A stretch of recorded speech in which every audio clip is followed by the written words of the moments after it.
नमस्कार दोस्तों, स्वागत है आपका हमारे YouTube चैनल पूजा 7 स्टोरीज में।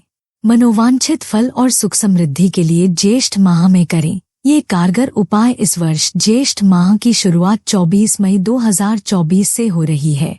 हिंदू कैलेंडर के अनुसार ज्येष्ठ मास साल का तीसरा महीना है। इसे जेठ के नाम से भी जाना जाता है। इस माह को साल के सबसे बड़े महीनों में गिना जाता है। इस माह में भीषण गर्मी पड़ती है क्योंकि इस दौरान सूर्य अपने सबसे ताकतवर रूप में होते हैं। इस अवधि को नौतपा कहा जाता है, जिसका अर्थ है 9 दिन तक भीषण गर्मी। धार्मिक दृष्टि से भी इस माह को बेहद शुभ माना गया है। इस महीने में वट सावित्री व्रत, शनि जयंती, गंगा दशहरा व निर्जला एकादशी जैसे बड़े व्रत आते हैं। मान्यताओं के अनुसार इस महीने में भगवान विष्णु की पूजा करनी चाहिए। उन्हें यह माह अधिक प्रिय है। इस दौरान दान, स्नान व पूजा पाठ करने से व्यक्ति को शुभ फलों की प्राप्ति होती है। शुभता से भरे इस माह में कुछ उपायों को करने से जीवन में तरक्की के योग बनते हैं, साथ ही मनोवांछित फल मिलता है। इसी कड़ी में आइए इन उपायों के बारे में जान लेते हैं। लेकिन उससे पहले अगर आप भी चाहते हैं कि माता लक्ष्मी का आशीर्वाद आप पर बना रहे तो इस वीडियो को एक लाइक करें और चैनल को सब्सक्राइब कर ले और कमेंट बॉक्स में जय मां लक्ष्मी नारायण जरूर लिखें। इन चीजों का करें दान। ज्येष्ठ माह में आने वाले तीज त्योहार इस माह की शुभता को बढ़ाते हैं। ऐसे में दान पुण्य के कार्य करने से शुभ फलों की प्राप्ति हो सकती है। ज्येष्ठ माह में पंखे, जूते, चप्पल, खीरा, सत्तू, अन्न का दान करना चाहिए। ऐसा करने से देवी देवता प्रसन्न होते हैं, जिससे जीवन में उन्नति होती है। ज्येष्ठ माह में जरूर करें ये उपाय। ज्येष्ठ माह में भीषण गर्मी पड़ती है। ऐसे में लोगों को लू से बचने और अधिक मात्रा में पानी पीने की सलाह दी जाती है। यदि आप इस माह में जल और भोजन का दान करते हैं तो सारी मनोकामना पूर्ण हो जाती हैं। वहीं इस माह में आने वाले हर मंगलवार को बड़ा मंगल या बुरवा मंगल कहा जाता है। इस दौरान हनुमान जी को उनकी प्रिय चीजों को अर्पित करने से कष्टों में कमी आती है। ज्येष्ठ माह में जरूर करें ये कार्य। ज्येष्ठ महीने में भगवान विष्णु की पूजा करना शुभ होता है। इस दौरान मां लक्ष्मी और शिव जी की पूजा भी करनी चाहिए। इस दौरान उनके मंत्रों का जाप करने से मन शांत होता है। धार्मिक मान्यताओं के अनुसार इस समय तिल का दान करने से व्यक्ति अकाल मृत्यु से बच सकता है। न करें ये गलतियां। ज्येष्ठ माह में भूलकर भी दिन में सोना नहीं चाहिए। इसे अशुभ माना जाता है। ऐसा करने से स्वास्थ्य संबंधित परेशानी होने लगती है। ज्येष्ठ माह में बड़े पुत्र या पुत्री की शादी नहीं करनी चाहिए। इस दौरान भूलकर भी मांस मदिरा का सेवन न करें। ज्येष्ठ माह में जरूर करें। इन चीजों का दान घर में होगा धन का आगमन। हिंदी कैलेंडर के अनुसार ज्येष्ठ का महीना साल का तीसरा महीना होता है। धर्मशास्त्रों में इस माह का विशेष महत्व बताया गया है। ज्येष्ठ माह को जेठ माह के नाम से भी जाना जाता है। इस माह में सूर्य अत्यंत ताकतवर होता है, इसलिए गर्मी भी भयंकर होती है। सूर्य की ज्येष्ठता के कारण ही इस माह को ज्येष्ठ कहा जाता है। ऐसे में यह माह सूर्यदेव और हनुमान जी की पूजा उपासना के लिए उत्तम माना गया है। इस माह में सूर्य देव की पूजा से विशेष फल की प्राप्ति होती है, साथ ही भक्तों की सभी मनोकामनाएं भी पूर्ण होती हैं। इसके अलावा जेठ के महीने में पानी से जुड़े व्रत एवं त्योहार मनाए जाते हैं, जिसमें गंगा दशहरा और दूसरा निर्जला एकादशी प्रमुख है। इसके अलावा इस माह में कुछ विशेष बातों का ध्यान रखकर मां लक्ष्मी की कृपा पाई जा सकती है। आइए जानते हैं शुभ फलों की प्राप्ति के लिए ज्येष्ठ माह में किए जाने वाले कुछ कार्यों के बारे में। ज्येष्ठ माह को बेहद खास माना जाता है। इस दौरान भगवान हनुमान की विशेष पूजा का विधान है। ऐसा माना जाता है कि जो लोग इस दौरान भगवान हनुमान की पूजा भावपूर्ण करते हैं और दान पुण्य पर जोर देते हैं, उनके घर में कभी धन धान्य की कमी नहीं रहती है। पहला उपाय, ज्येष्ठ माह को बेहद महत्वपूर्ण माना जाता है। इस माह की शुरुआत जल्द होने वाली है। ज्येष्ठ माह के कृष्ण पक्ष की प्रतिपदा तिथि इस महीने का पहला दिन होगा। सूर्य की ज्येष्ठता के कारण इसे जेठ माह भी कहा जाता है। इस पूरे महीने सूर्य देव, वरुण देव, शनि देव और बजरंग बली की पूजा होती है। ऐसा माना जाता है कि इनकी पूजा करने से यह पूरा माह बहुत ही खुशहाली के साथ बीतता है। वहीं अगर इस दौरान कुछ अचूक उपाय किए जाए तो जीवन में अद्भुत परिणाम देखने को मिलते हैं।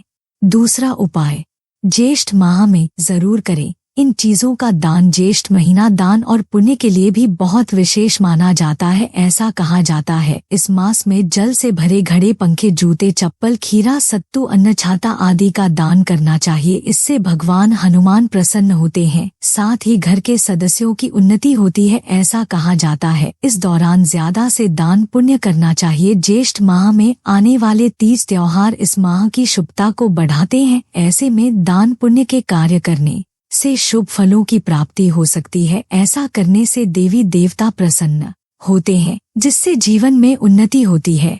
तीसरा उपाय मान्यताओं के अनुसार ज्येष्ठ के महीने में तिल का दान करना बहुत शुभ फलदायी माना जाता है। कहा जाता है कि इससे जातक को अकाल मृत्यु नहीं होती और व्यक्ति के मृत्यु के बाद मोक्ष की प्राप्ति होती है। जिन लोगों की कुंडली में मंगल दोष है उन्हें ज्येष्ठ के एक महीने में मंगल दोष से मुक्ति पाने के लिए इससे संबंधित चीजें जैसे तांबा, गुड़ का दान करना चाहिए।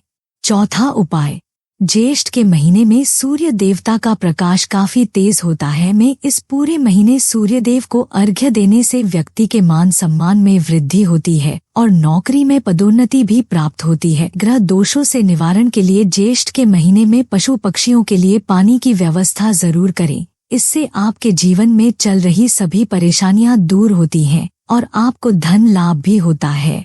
पांचवा उपाय ज्येष्ठ मास में जरूर करें।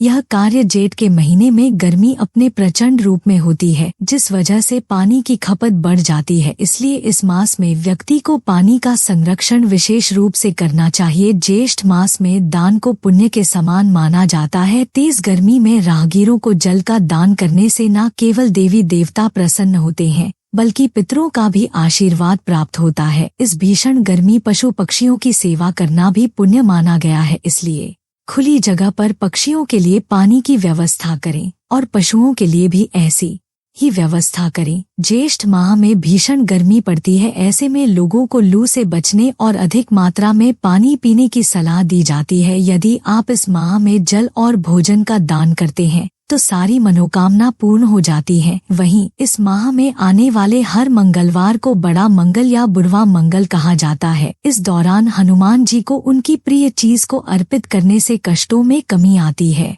छठा उपाय हिंदू पंचांग के तीसरे महीने में कई महत्वपूर्ण व्रत एवं त्योहार मनाए जाते हैं। साथ ही इस महीने में हनुमान जी की पूजा का विशेष महत्व है। इसलिए नित दिन पूजा पाठ अवश्य करें। आयुर्वेद शास्त्र में बताया गया है कि भीषण गर्मी के कारण कई लोगों का स्वास्थ्य बिगड़ने लगता है। इसलिए इस मास में अधिक से अधिक पानी का सेवन न करना चाहिए और मसालेदार खाने से परहेज करना चाहिए। ज्येष्ठ महीने में भगवान विष्णु की पूजा करना शुभ होता है। इस दौरान मां लक्ष्मी और शिव जी की पूजा भी करनी चाहिए। इस दौरान उनके मंत्रों का जाप करने से मन शांत होता है। धार्मिक मान्यताओं के अनुसार इस समय तिल का दान करने से व्यक्ति अकाल मृत्यु से बच सकता है। सातवां उपाय धर्मशास्त्रों के अनुसार ज्येष्ठ माह में सूर्य निकलने से पहले ही बिस्तर छोड़ देना चाहिए। मान्यता है कि इस माह में अनुशासित जीवन शैली को अपनाना चाहिए। साथ ही सुबह उठकर मां लक्ष्मी का स्मरण करें। ऐसा करने से सकारात्मक ऊर्जा का विकास होता है। व्यक्ति का मन प्रसन्न रहता है। ज्येष्ठ माह में भूलकर भी दिन में सोना नहीं चाहिए। इसे अशुभ माना जाता है। ऐसा करने से स्वास्थ्य संबंधित परेशानी होने लगती है। ज्येष्ठ माह में बड़े पुत्र या पुत्री की शादी नहीं करनी चाहिए। इस दौरान भूलकर भी मांस मदिरा का सेवन ना करें। आठवां उपाय ज्येष्ठ मास में सुबह उठकर स्नान आदि करने के बाद सूर्य देव को अर्घ्य देना चाहिए। साथ ही पूरे महीने जल दान अवश्य करें। प्यासे लोगों को पानी पिलाएं, लेकिन इस माह जल व्यर्थ करने से बचना चाहिए। ऐसा इसलिए क्योंकि माना जाता है कि ऐसा करने से कुंडली में वरुण दोष लगता है। मान्यता है कि ज्येष्ठ माह में जल का दान अवश्य करें। इससे भगवान विष्णु प्रसन्न होते हैं। साथ ही कई हजार यज्ञों के बराबर फल की प्राप्ति होती है। यदि आपका मंगल कमजोर है तो इस ग्रह को मजबूत करने के लिए ज्येष्ठ माह के हर मंगलवार के दिन भगवान हनुमान की विधि विधान से पूजा करें। इससे आपको हर तरह के कष्टों से भी छुटकारा मिलेगा। यहाँ दी गई सूचना सिर्फ मान्यताओं और जानकारियों पर आधारित है। यहाँ यह बताना जरूरी है कि हम किसी भी तरह की मान्यता जानकारी की पुष्टि नहीं करते हैं। किसी भी जानकारी या मान्यता को अमल में लाने से पहले संबंधित विशेषज्ञ से सलाह लें। दोस्तों, अगर आपको ये वीडियो अच्छा लगा तो कृपया करके वीडियो को लाइक और कमेंट बॉक्स में जय मां लक्ष्मी नारायण जरूर लिखें और वीडियो को शेयर जरूर करें और चैनल को सब्सक्राइब करें। धन्यवाद। ओम नमः शिवाय।